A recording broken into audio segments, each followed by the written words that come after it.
Catch all the NFL playoffs at Walters Sports Bar, located across the street from Nationals Park. Walters has over 30 TVs inside and out. We're driven by the search for better. But when it comes to hiring, the best way to search for a candidate isn't to search at all. Don't search, match with Indeed. Indeed is your matching and hiring platform with over 350 million global monthly visitors, according to Indeed data, and a matching engine that helps you find quality candidates fast. Leveraging over 140 million qualifications and preferences every day, Indeed's matching engine is constantly learning from your preferences. Join more than 3.5 million businesses worldwide that use Indeed to hire great talent fast. And listeners of this show will get a $75 sponsored job credit to get your jobs more visibility at Indeed.com/Blue Wire. Just go to Indeed.com/Blue Wire right now and support our show by saying you heard about Indeed on this podcast. Indeed.com/Blue Wire. Terms and conditions apply. Need to hire? You need Indeed.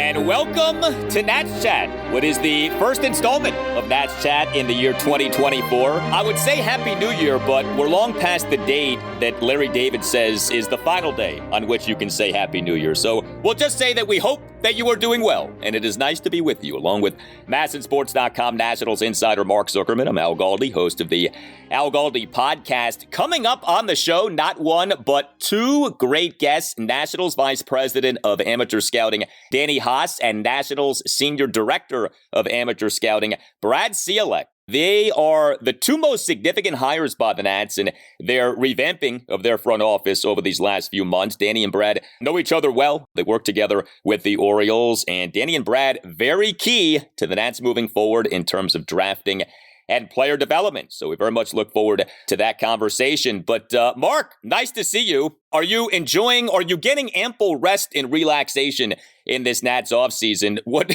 at least so far, has to be the quietest Nats offseason since the franchise came to D.C. Because, boy, there just has not been much happening. I've had many opportunities to take a little afternoon nap, Al, this winter because I have not been too worried about anything breaking.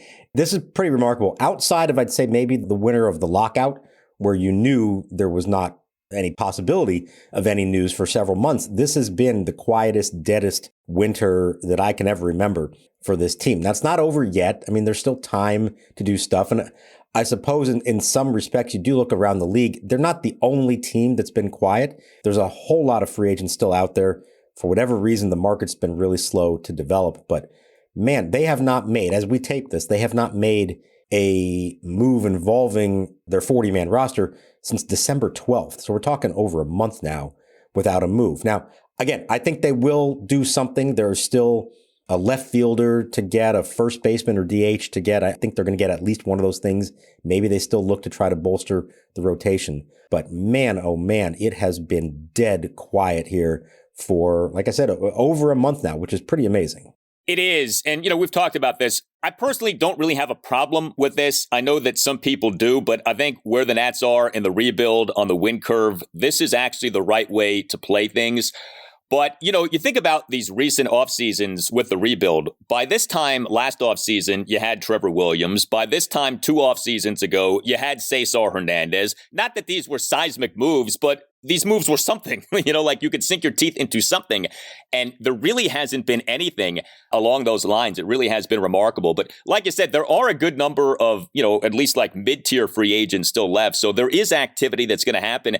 And the Nats almost have to do something moving forward here between now and spring training. I mean, there is a roster that needs to be put together. And I mean, unless we're just missing the boat on this, the roster is not set. Like there are things that need to be done.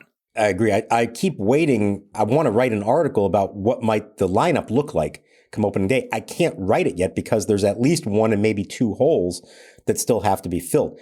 I do believe they're going to get a left fielder, at least as part of a platoon, if not an everyday guy. Preferably, by what they've said, a left-handed power bat, I think, is their number one priority still. So they need that. And we still don't know exactly how it's going to go as far as first base and DH is concerned. I think they're comfortable with Joey Meneses, playing first base on a regular basis, but I think they still need some kind of left-handed complement to him, even if that person is primarily a DH. So I hesitate to even try to evaluate their offseason so far or say, well, here's what I think their lineup is going to look like, because I don't think it's complete yet. And I want to give them the benefit of the doubt and say a month from now, as they're getting ready to gather in West Palm Beach, I do think it's going to look different. And I do think they're going to have a complete roster at that point. They're just not there yet. Yeah, and things in MLB off seasons do happen well into January, even February. I mean, I think everyone remembers the Max Scherzer signing happened. I remember during the NFL playoffs. I remember watching Seahawks-Packers and the Max Scherzer news broke. So you never know. Something's, bound to happen at some point. It's just a question of, at what level is this going to be here with the Nats, and to what extent are things going to be happening moving forward. Well, we do have a special announcement that we are very excited to make. So the Nats Chat podcast family is expanding. As we talk about, and, I don't joke about when I say this, Tim Shovers is the mastermind of this podcast. And Tim is great at, putting thought into what he wants the podcast to be, the vision for the show, how to grow the show. And the empire is expanding because there now is an Atlanta Braves version of the Nats Chat podcast. The name of the podcast, 755 Forever. The podcast is hosted by longtime Braves insider David O'Brien and former Braves reliever Eric O'Flaherty. The first installment of the podcast is out. It is a podcast that you can find on Twitter, on X at 755 Forever Pod. And this is going to be a regular show about the Atlanta Braves, episodes following each Braves series. Mark, I don't know, do we need to engage in some hazing of David and Eric? I think we got to come up with something. I mean, we are the veterans. We have to act like we're the veterans. So we'll have to figure something out. But the Braves, I mean, this is the perfect time. If you're going to launch a Braves show, this is the exact right time to do that. I think Tim has a little more foresight in his timing of starting this one versus when we started our podcast, which was in 2021, just as everything was starting to crash down. Maybe if you're a Nats fan, you really care about this, maybe the start of the Braves podcast will be the beginning of the end of the Braves run here of success, just as the Nats are getting better again. I suppose you want to look at it that way. Hopefully, though, they have the same success on the podcast as we've had here. I've known Dave O'Brien for a long time, covered the Braves since I think even before the Nationals existed. Really good. He and Eric O'Flaherty have done a podcast together before. It's very clever, very funny, very insightful, and they have no shortage of stuff to discuss, such as the news that broke just before we started taping this. The Braves signed their GM, Alex Anthopoulos, to a new extension that keeps him under contract through the year 2031. Yes, 2031. And I couldn't help but think, if ever there was anything that shows the disparity between how the Braves are currently operating and how the Nationals are currently operating, there it is. They just locked up their GM for another 7 years. And we over here every 2 years are discussing, well, are they going to re-sign Mike Rizzo or not? Maybe he'll leave. Maybe they want to make a change. Well, all right, hey, they got it done. How long is he here? Well, another 2 years. And then we do it all over again. So, boy, it's a dramatic difference between the two. We understand if you're out there or Nats fans, you're probably not big Braves fans. You may not want to be all immersed in that podcast, but maybe some Braves fans out there, want to share the news with them and get them into it, because knowing the guys who are going to be behind the mic and certainly knowing the guy who's behind the whole operation in Tim, I have no doubt it's going to be a huge success. Yeah, and if you just like good baseball conversation, a podcast like that one can do you right. With the Braves, I don't, like the Braves. I don't root for the Braves, but I respect the heck out of the Braves and what they've built, the program that they have going. And I do think from a Nats perspective, there's a lot to be learned from the Braves. So you don't have to wave the Braves pom-poms, but I do think it's instructive to look at what they do, how they do what they do, and try to apply that to the Nats. And I got to tell you, with so little happening with the Nats this offseason, you follow other teams, you think about other teams. This arms race in the National League between the Braves and the Dodgers, this is reminiscent of the Yankees and Red Sox 15, 20 years ago. And, it's a little different because they're not in the same division. But, these two teams have been the elites of the National League for a while. We all get it. Just because you do a lot in an offseason guarantees nothing come the regular season. But, man, this is, anything you can do, I can do better, it feels like, this offseason between the Braves and the Dodgers. And it's really fascinating as an outside observer to see the two approaches to it, where the Dodgers are going to spend whatever it takes to get the biggest names they can possibly get. They've obviously had some success doing that. The Braves, a little more calculated, a little more trying to grow from within. And then what they've been so effective at is locking up their young guys before they ever get a chance to hit free agency. It's not just Anthopoulos. It's like half the roster is already under contract for years to come. Now, if it works out, it's amazing for them. If it doesn't, they could get stuck with some bad contracts along the way. So far, that hasn't happened to them. But, as much attention as the Dodgers get and as much around the country as they talk about the Yankees and the Red Sox and the Cubs, the Atlanta Braves, to me, are the model organization in baseball right now for the way they do it, the way they sustain it, the way they have built a true brand there and culture. And I know it's hard for Nats fans to hear this, but they do it the right way on the field, and they are positioned to be really good for a long time. And I think that does tie in with the Nats because the thing, and we've talked about this before, the Nats run from 2012 to 2019. For the most part, especially in the years they won their division, there was not a whole lot of other competition within the division. They were head and shoulders better than everyone else. This time around, as they try to get back to that spot, that's not going to be the case. The Braves are going to be in the mix for many more years to come. The Phillies, we have every reason to believe, will be in the mix. The Marlins just made the playoffs last year. And the Mets, while having gone through a disaster of a season themselves, eventually are going to regroup. And eventually Cohen is going to spend a ton of money to try to build them back up again. So it's going to be fascinating to see in the next couple of years if the Nats do get back to where they want to be. The competition within the division, I think, is going to be very different than it was the last time around. It has become maybe the best division in baseball. I mean, I think there's certainly a case to be made. Well, something that both the Dodgers and the Braves have done very well is draft. And the Nats are trying to get back to that. And two key pieces in that attempt to get to being a great team in terms of the draft are going to be joining us next. Danny Haas and Brad Ciolek. We look forward to chatting with them. And that conversation is straight ahead. Larry, Happy New Year. You're too late. Happy New Year. Come on, it's 3 weeks. Isn't it almost a month already? It's ridiculous. Look, I have nothing to say to these people. Oh, man. How do you know it's a Happy New Year anyway? Hey guys, it's Al Galdi to tell you about Window Nation. Winter is still here. The air is still cold. Energy prices still quite high. Take advantage of the deal that Window Nation is extending to listeners of the Nats Chat podcast. 0% interest for 5 years and 50% off all styles of windows. Call 866-90Nation or visit windownation.com and tell Window Nation that you want the deal that you heard about from Al Galdi on the Nats Chat podcast. Window Nation windows are the best, and Window Nation windows will upgrade the feel and look of your home, all while lowering your energy costs. Window Nation is the best. Take advantage of the offer that Window Nation has right now. If only the Nats could get such an offer on free agents. 0% interest for 5 years and 50% off all styles of windows. Call 866-90Nation or visit windownation.com. That's 866-90Nation or windownation.com. And tell Window Nation that you want the deal that you heard about from Al Galdi on the Nats Chat podcast. We're driven by the search for better. But when it comes to hiring, the best way to search for a candidate isn't to search at all. Don't search, match with Indeed. Indeed is your matching and hiring platform with over 350 million global monthly visitors, according to Indeed data, and a matching engine that helps you find quality candidates fast. Leveraging over 140 million qualifications and preferences every day, Indeed's matching engine is constantly learning from your preferences.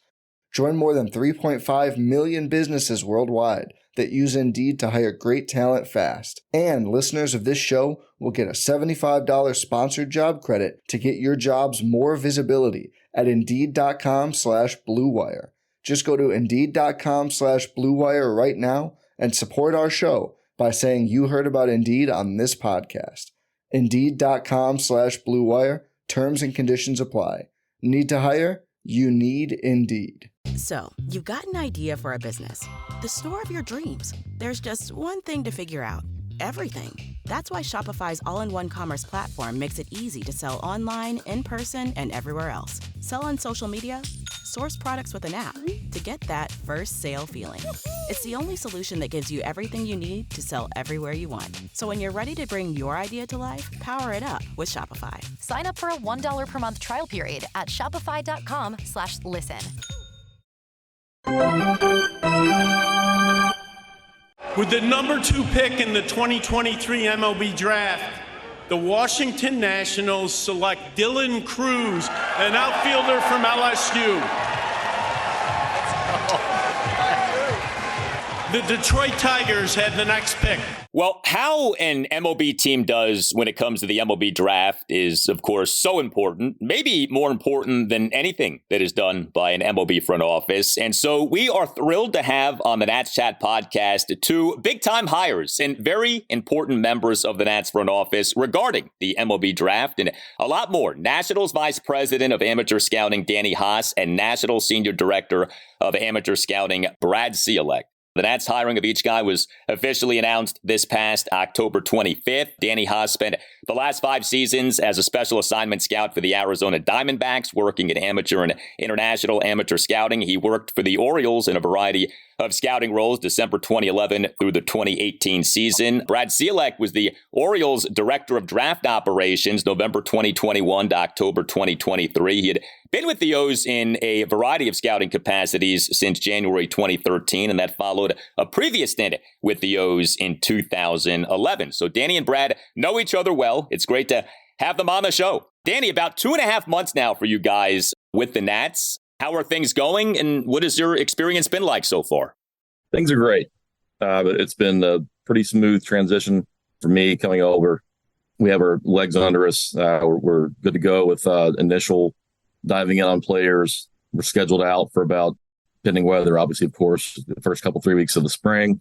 Just looking forward to getting going. Brad, for you, the decision to come here, you're in a pretty good situation in Baltimore, and you've seen from afar what they have built there. Why was this the move for you to make right now, and how much did Danny have to do with that? Yeah, Mark, obviously Danny and I worked very closely together in Baltimore. He's been tremendous in terms of, mentoring me throughout, my career. And when the opportunity arose to come back and work with him, but also work, under Mike Rizzo, who, is not only a world-class evaluator, but a world-class human being, it was just an opportunity that I couldn't afford to pass up. I'm glad that I obviously am here, and it's been a tremendous start thus far. And I'm really excited to get going here once the season opens up on the amateur level in a few weeks. So obviously, baseball is like this ever-evolving organism, and, the data and the information, such a big deal now. I would imagine that the world of scouting has changed along with everything else over the last, say, 10 to 15 years. In the modern MLB, Danny, what would you say are the keys to a team being really good at scouting? Like, what sort of stands out at you in terms of like the bullet points for a good organization when it comes to scouting? I feel like coming here, I've been really fortunate over my career to work with so many great people in different places. Coming here, trying to be aware of what strengths I have and how to balance out my weaknesses. And Brad, obviously, Reed Dunn, they were perfect fits. I just think taking in information constantly, filtering it, trying to be as organized as you can, and just continue to get context on each player, each situation. It's been fun working with a lot of great people who have been a part of a lot of winning for a long time. This year, Eddie Longos, having him as a resource, having been in scouting for a long time and knowing he's going to be hand in hand with us in PD. Mark Shalaba is gracious enough to give us a few more voices and evaluators on the pro side early in the spring. A lot of great scouts. I've known Jeff Zona and Mark Bacher for a long time. Jimmy Gonzalez. It's been really fun so far. You just mentioned a bunch of names, and you said a lot of experienced guys. You guys have your experience as well. What is that ultimately like when you have a lot of voices that now have to decide, okay, where are we going to go? What's our philosophy? How do we do this? How do you both inject your opinions and your thoughts into how you run this scouting operation and take other people's thoughts into consideration to ultimately come up with whatever the grand plan is? Initially, we looked at like geographical strengths, where guys are located, and then seeing where the players are going to go. And we're getting the most bang for our buck in terms of out of area views at the area scout level. For instance, we gave our area scouts a heads up. Hey, these guys are coming into your territory. Not only do we want and respect your opinion on the players in your own areas, we want to see what you think on impact players coming into your territories as well. And just that veteran presence has been a strength of this organization for a long time. Being fortunate to kind of know them and kind of their track records and how to best deploy them in the ways and areas that we can. Hey, Brad, you were part of the Orioles during this meteoric rise in recent years, especially from a standpoint of the farm system and drafting guys and developing guys. What stands out to you in terms of how the Orioles got to be in this place, and what from your experience with the O's do you think can be applied to what the Nats are doing right now? Yeah, absolutely. I think the thing that stands out is, even going back to when I first came on board there, working with Danny, Matt Haas, Dan Duquette, there was a process in place.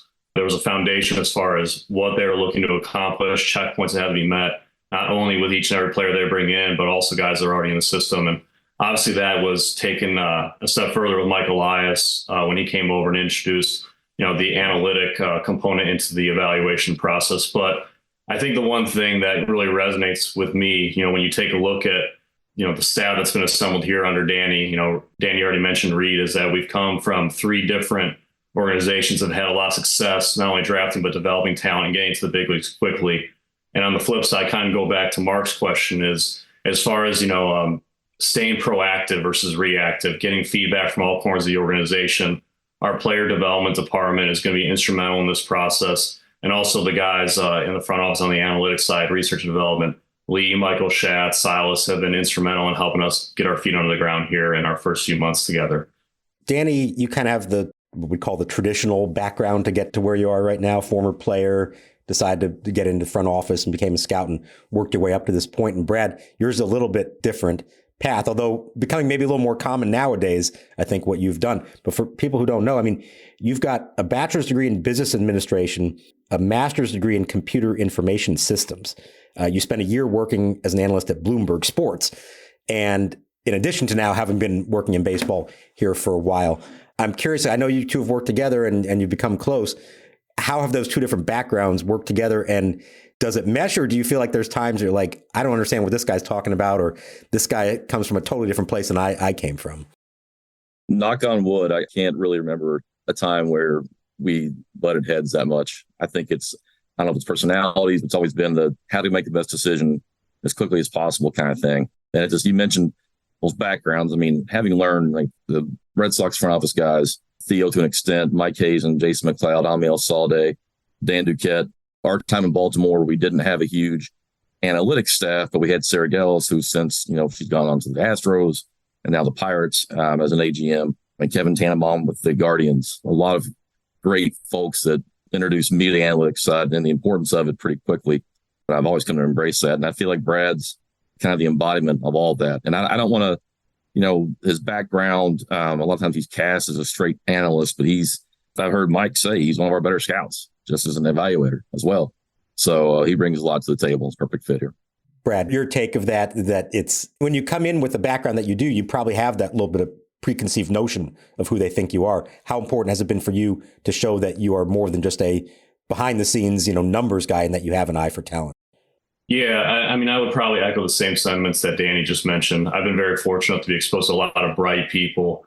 And I think the real reason that, Danny and I get along so well, and this is kind of something we've tried to implement in all of our stops, or I should say my stops in coming up through the game, and also my short time here, is to be open and hear what everyone has to say. And, we're not always going to agree on every single thing, but like Danny mentioned, we're able to kind of articulate our perspectives and work through differences, whether it's, how we're structuring or strategizing the first few weeks of the D1 season, or taking a deep dive on certain guys for the upcoming draft. And I think that's pretty much the best way I could describe it. But to your point, I don't really see myself as labeled in one fashion or the other. I think that I'm very well rounded. What I try to do is kind of be the bridge between, our analytics staff and also our scouts in the field, and take both perspectives on both sides of things. And I think when you have a blend and a balance of opinions, as Danny mentioned, from, different departments' perspectives, typically things work out in the grand scheme of things. Brad, can you explain how analytics are applied in amateur scouting? Because obviously when you're scouting college guys, and especially high school guys, you don't have StatCast data. You don't always necessarily have reliable data, period. So when people talk about analytics being applied to college and high school scouting, how exactly is that done? What would be some examples of that? Yeah, I think the big thing you can always talk about is a track record of a player in the college ranks. How have they done the moment that they set foot on campus? If we have a lengthy history of a guy in high school, have they improved? What have they gotten better at? And just kind of being mindful as far as what their track record looks like, the walk rates, the strikeout rates. Also, are they showing the ability to impact the baseball as far as their exit, their batted ball data, and also taking a look at their tendencies as far as their plate discipline, zone contact rates? All that factors into the discussion. I think what makes this truly unique is guys are constantly changing. They're still trying to figure out themselves, their identity as baseball players, what type of hitter they're going to be, what their approach to the plate. And more or less, the only way that you're really going to be able to apply all the data that you're taking in is to also talk to them and see what their focus is. So in that, having those insights allow us to go back to our player development department, our analytics department, and we think that there's an area that they can improve upon, that really speaks out to us metrically. We're able to take that information, and then ultimately it adds conviction before we make that selection on draft day. It's funny. We just had a meeting yesterday, actually, where we were talking with some analysts, and we were all on the same page of there is no magic bullet. There is no secret formula.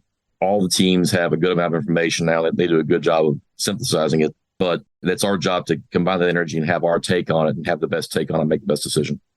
I think everybody who's followed the Nationals knows the success they've had, and particularly you go back a little ways, the success they've had with big-time first-round draft picks. But I think fans here also know that over the last stretch of time, they have not had as much success. Some of that was drafting later in the first round, and that they haven't had as much success finding those diamonds in the rough, second, third, fourth round, and beyond. For you guys, what is the difference between scouting and finding that star player that you're going to get early in the draft versus also finding those just quality big leaguers that come later on that are sort of the lifeblood of a big league operation over the course of years? Boils down to great communication and relentlessly seeking the answers. Cedric Mullins, as an organization, we're very proud of that process. We had an area guy in Rich Morales who was passionate about the person and the ability. And in our draft room, we were just looking at positional strengths on the board. And my brother, actually, Matt Haas, spoke up and said, well, Mullins is up there. We still like him as we have. We drafted him twice, I believe. But he got to looking at his month-to-month performances, and he had hand injuries early in the spring where he didn't hit very much in the first half of the season. As he got healthier, he hit far better. Along with Rich's passion, that was his pointing that out in the room was the key to that selection for us. And I think you can have numbers are numbers, but you have to have the context as to what's going on here. Why did he not hit early in the spring? Why is he hitting now? Okay, he's more like we were hoping, thought he would be. That's the difference between getting a good player and not getting him. Not too much to add there. I think he covered that extremely well. The one thing I will say is, yes, a lot of it goes into the evaluation process. Obviously, the scouting reports, the work that our scouts do on the ground, the analytic component, the performance data, the bat ball metrics. But as he mentioned, typically, at least in my experience, when we have had those late round successes, it's been the area scout that has really pushed for the player and said, this guy's makeup is second to none. I would love to get him in the organization. I think he's going to will his way to the big leagues. And more often than not, when you hear an area scout that is convicted in a player like that at that stage of the draft, you have to go with his conviction at that point in time, especially if all those other boxes are checked and you feel good about it on that front.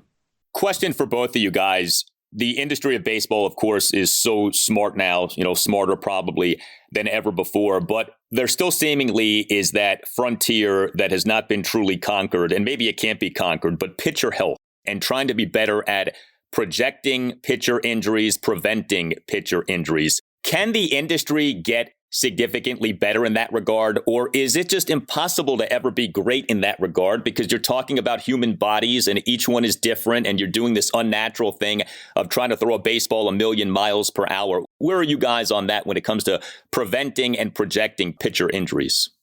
Also a topic we touched on yesterday in our meeting, maybe the most difficult thing in our jobs, because there's only so much control you have over information in terms of usage, their preparation, their nutrition, their recovery. We can do mechanical analysis, but that's another thing where the more information you have, the better decision you're going to make. And just where do you prioritize allocating your resources? We're always getting better at that as an industry, for sure. The grind of the attrition of pitching in baseball, it's something we're constantly battling. Having our scouts' history with these guys, especially if they've had them in their area the entire time, as far as their workload management is a big thing. Major League Baseball and USA Baseball has done a tremendous job in implementing Pitch Smart, a guideline for young pitchers as far as, how many innings they should be throwing, what they should be doing before and after starts. And, the combine is a huge help on that front. Now we have the opportunity to have these guys come in and process medically before the draft. So I think all those factors will help obviously a little bit, but bottom line, it is very difficult to predict when guys are going to potentially be hurt. But that's why having the history, asking the right questions when you do have guys in front of you as far as what their arm care routine looks like. And also on the medical side, if they are, going to go through the medical process, that helps not only the Nationals, but every other club that's going through this process as well.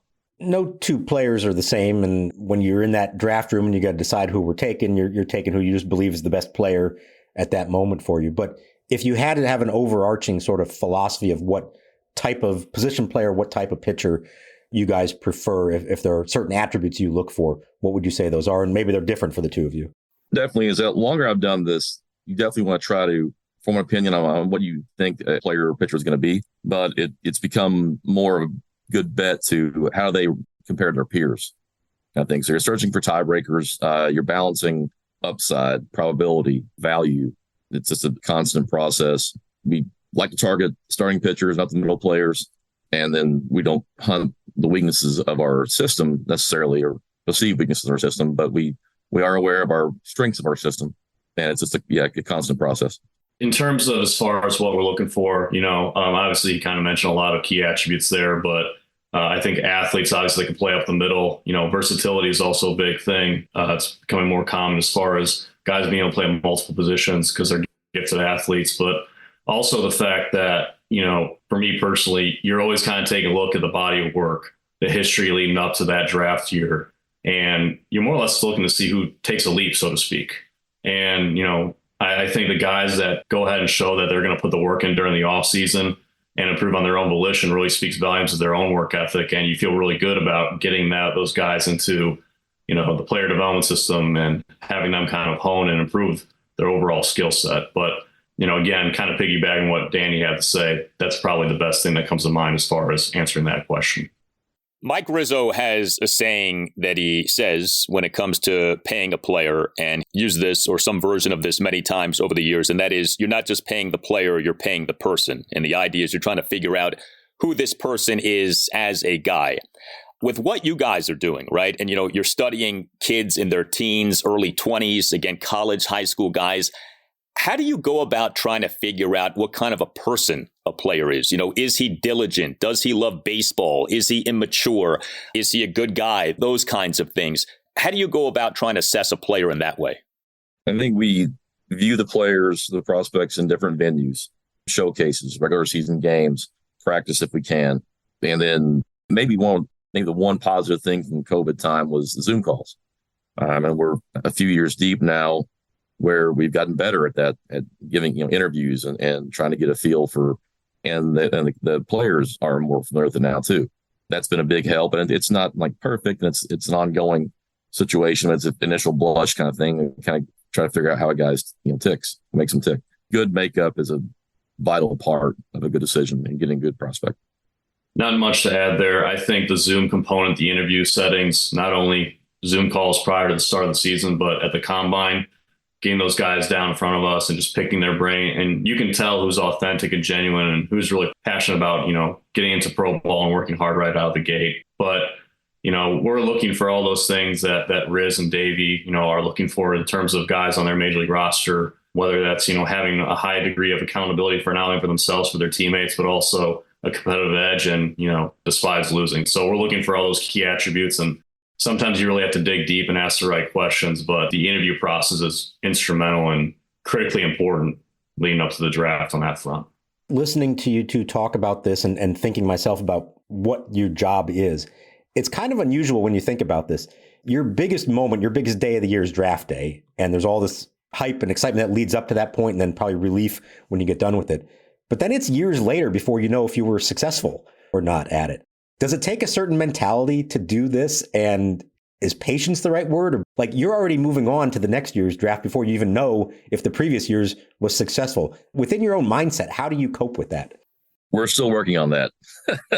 We're constant support groups with each other. But it's funny because you mentioned that, like now, even closer to the draft, we're watching Team USA for next year while we're still preparing for the ongoing year.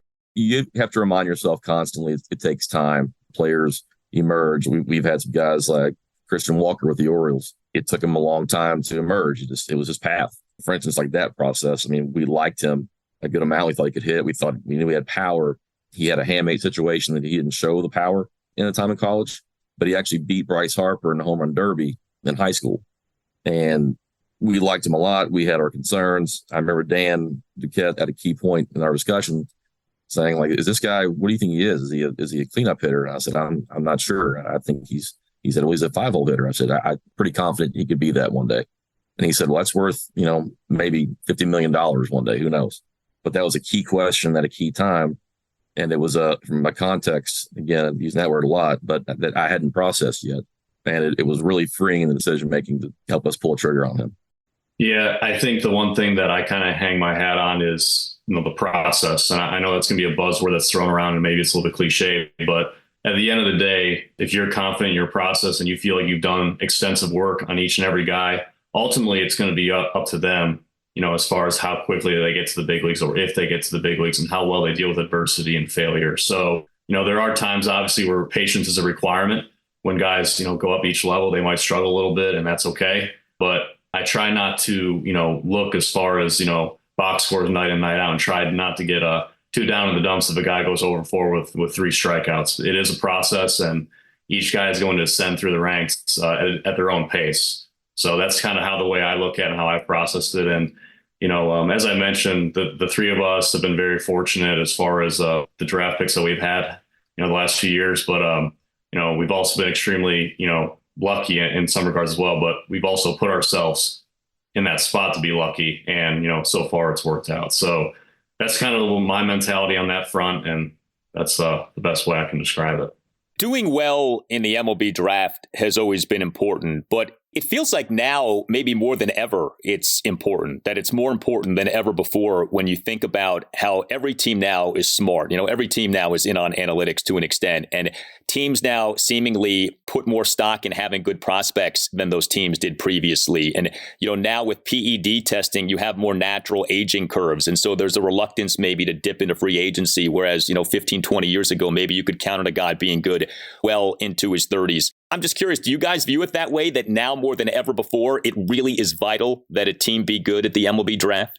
When we talked about several times, I think I did the winter meetings, getting depth in the draft has become way more difficult. You're looking at that board now after your top 100 names in our first years together.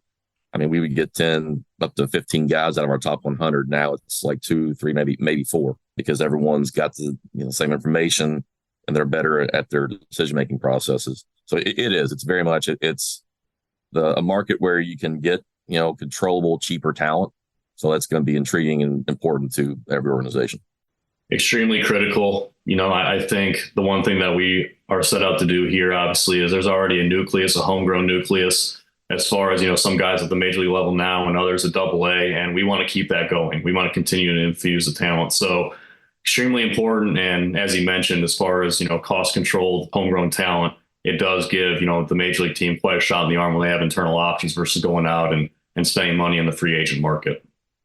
The 2 of you are going to be in charge of running the draft here, but the guy you report to ran a lot of draft rooms for a long time and had a pretty good track record of doing that in Mike Rizzo. What's the process been like of starting to work for him? And what do you think those last couple of days leading up to the draft are going to be like with him? Because we know he has some pretty strong opinions at times. How do you go about both taking what he wants to say, but also knowing this is your draft and you have to run the room the way you want to run it? Kind of how I expect it to be. And there's a commonality with Dan and Theo and Hayes. With Mike already is they ask great questions. They're further sharpening the work you've done and hopefully bringing up things you haven't even thought of yet. That's going to be a positive. And it's been a consistent thing with all those guys. And I expect it to be with Mike as well. He's already brought some things to the table with us in our process.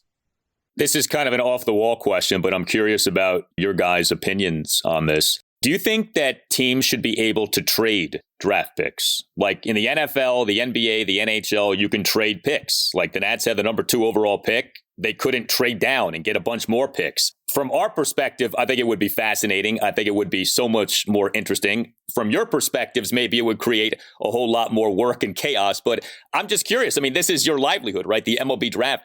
Do you think that teams should be allowed to trade picks? I don't necessarily get that question from many people, but I get that opinion a lot. I think a lot of the fans are very interested in that scenario. I'm very fond of the movie Draft Day. Wish it could come together that quickly and easy in real life on our end. But it's definitely that the fans are very interested in that sort of scenario. I personally like the way things are right now. I think there's enough going on draft day, and clearly, that would add a bunch of other variables. Obviously, if, that's the direction that the league wants to go, that's the direction that we'll go. But I think there's plenty of things to worry about on draft day, and that would just add additional thoughts and concerns moving forward on my front anyway. I'm guessing you're also both not necessarily fans of the draft lottery, because without that, you guys would have a much better pick going into this next year than the way it worked out because of the system that prevented you from getting a top 10 pick. Yeah, I'll plead the fifth on that one. But I mean, it is what it is. I can understand, the league's perspective on that, but, I'll just plead the fifth. I do think it is good as far as, getting the fans involved, especially at that time of the year, and looking forward to the draft, a few months later. All right, Danny Haas, Brad Ciolek, we appreciate your time very much. We're very excited to have you guys with the Nats, and we wish you nothing but the best. All right, our thanks to Danny Haas and Brad Ciolek for joining us here on the Nats Chat podcast. Great to have them on. Great to get their perspectives and insights on everything going on with the Nats right now. And like we talked about, how a team does the draft, so important. It is so key that the Nats get back to being really good when it comes to the draft. And of course, when it comes to developing those who are drafted. We will be back with you for the next installment of the podcast in February. Spring training is coming. This offseason is moving, even though it doesn't necessarily feel like the Nats are having an offseason. But like we talked about earlier, some moves may be happening here. Mark, as you think about what you're going to be writing for MASNsports.com and what's ahead, what's kind of in your mind for what could be coming here with the Nats in the coming weeks as we do get closer and closer to pitchers and catchers reporting? Yeah, like I said earlier, there's going to come a point here where I think they do have to make a move for, I believe it will be a left-handed bat. I'm not expecting that to be a huge name, but maybe it's somebody that can provide some pop to the lineup, somebody that has a little bit of name recognition. I've always going to be interested in, we know last year the approach was sign some guys to one-year deals, maybe some bounce-back candidates, try to get what you can out of them, and then potentially move them at the trade deadline. Is that the approach here again? Or would they actually think a little more long-term? Would they give somebody multiple years? Mike Rizzo told us the winter meetings that they are open to those kind of deals. Now, we have to see if the right fit's there, the player wants to come here and all that. But I think there's a case to be made for something like that. But I'm looking for at least one bat, if not two, maybe another starting pitcher. And then it's really about, okay, let's get to spring training and let's see what they have. It's going to be a fascinating year in a lot of ways. I think it's an important year for them to show that they have now taken another step up. And really the biggest story of spring training to me is going to be the arrival of the big name prospects who are there for the first time in big league camp and eventually seeing them in the big leagues this year. I think it's a fascinating year coming up, even if the offseason has not been fascinating. That's what this season is about more than anything. How the big-time prospects do when the big-time prospects arrive. And that's what the focus is going to be for so much of this coming season. I mean, heck, with this Nats offseason, we don't even have arbitration drama. The Nats have taken care of all of their arbitration-eligible players. The four guys who were left were all decided on Thursday, which was the deadline day. Lane Thomas, Luis Garcia, Kyle Finnegan, and Hunter Harvey. Some confusion with when the deadline was. All sorts of people in the media, I saw them tweeting about this and writing about this. The thought had been that the deadline was Friday. It ended up being on Thursday. Did MLB change it, or was the deadline just like cloaked in secrecy? No, I think MLB changed a lot, actually. It was listed on every calendar that I had seen as Friday, the 12th, and that's the way it's been for a long time. It's always been on a Friday, and it's the end of the day. And all of a sudden, 2 days before, I think people started to realize, oh, hang on a second, it's actually Thursday. And then on top of that, they had this bizarre double deadline within the day. 1 o'clock was the deadline to sign a player, but then 8 o'clock was the deadline to exchange the arbitration figures. And I think what that had to do with is, thinking back to previous years, you had this deadline on a Friday afternoon at like 5 o'clock, and there was this rush of signings, and it would take literally hours for the league to process them all, and the news wouldn't get out until hours later. And I think this was maybe an attempt to set that deadline earlier in the day, get all those done, and then focus on the guys who didn't get deals done and give them time to work out their arbitration requests. Good news from that standpoint, it's all done. They signed all 4 guys. None of the salaries surprised me a lot. I thought Lane Thomas got a little bit less than I think I expected. He's at $5.45 million. There was some talk he'd get as much as $7 million, but I think they're all, pretty fair deals.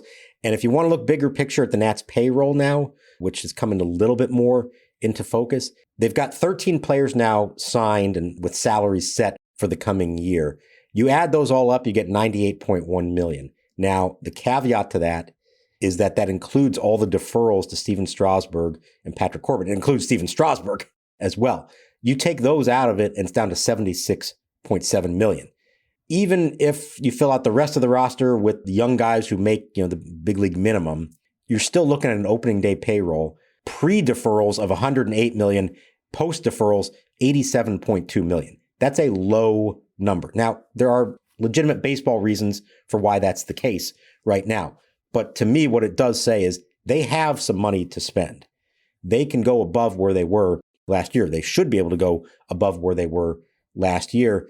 It's just a question of, do they think the time is right, and are the players right to go do that? And something else to be thinking about as this offseason goes on, do we get a resolution to this Strasburg situation, or do we continue to dance the dance that is he's retiring, but nobody wants to say that he's retiring? He's still on the books with a contract, so we shall see. Well, you tell us what you think. Hit us up on X at Nats_chat. You can email the show as well, natschatpodcast@gmail.com. You could also find us on our website, natschatpodcast.com. We'll be back with you with the show in February. We thank you very much for listening. For Mark Zuckerman, I'm Al Galdi, and we will talk to you next time on the Nats Chat Podcast. Gray ready. He'll let it go. Swing, it's popped in the air into shallow left. Abrams out, Alou coming in. Abrams will make the grab in shallow left field to end the inning. So Josiah Gray finishes off 6 innings, gives up just 1 run, and potentially that'll be the end of his season with a very good start here in Baltimore.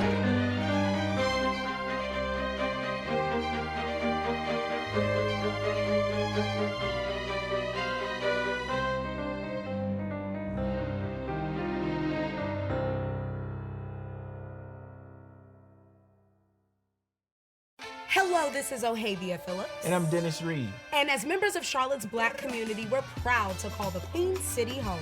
And with Charlotte Love Notes, we're sharing our love story and spotlighting the Black-owned businesses that make this city so special. That's right, the restaurants, shops, and more that we love and express the craft and culture of Charlotte's Black community. So head to charlottesgotalot.com to see our love notes and plan your trip. And show your love to the community that inspires us.